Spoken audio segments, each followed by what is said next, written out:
Alright watchers, this is the CHRONOS CH15, picked up from AliExpress, from around 10 to 15 Australian dollar bucks, depending on the colorway. Now, the cheapest one, that's the Stealth Edition. Black dials, black hands, black numerals, which looks cool until you try to read it. That's a no from me. I went with the orange numerals, indices and hands on a black dial and case version, paired with a black strap.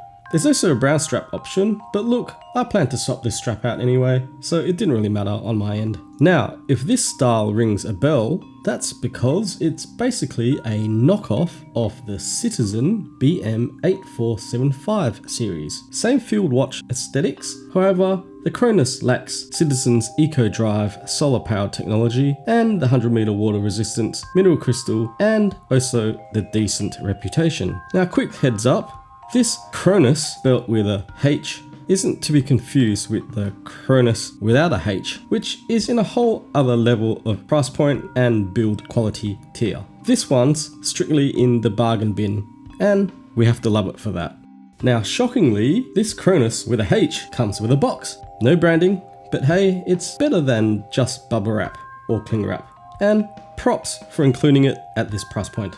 Alright, specs. Here's what we're working with. Case diameter, 42mm. Thickness, 11mm to the case back, but about 12mm if you include the domed crystal. Lug to lug is about 50mm, and the strap width is 22mm. Case material, mystery alloy with a matte black coating.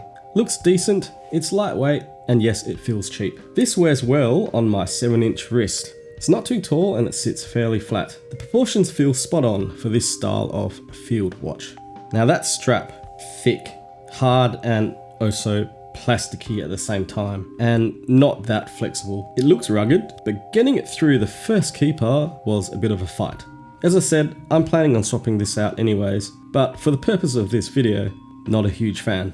Now here's a nice touch, the watch has a domed crystal. It is probably acrylic however, given the price. But it gives the dial a nice bit of depth. Catching light at an angle, it just feels more special than a flat crystal. Will it scratch easily? Yeah, probably. Dial wise, I'm into it. Bold, legible, day-date window at 3 o'clock, classic field watch stuff. The orange hands are a bit brighter than the orange on the indices and numerals though, and this wasn't depicted clearly in the listing. But honestly, it's a very minor niggle. Movement wise, this thing features a Hitori SL28 quartz inside, proudly displayed as a Japanese movement on the dial. Setting the time feels fine. The hands don't jump out too much, and the crown is chunky and easy to grip. The day and date setting works as expected. But yeah, this thing ticks loud.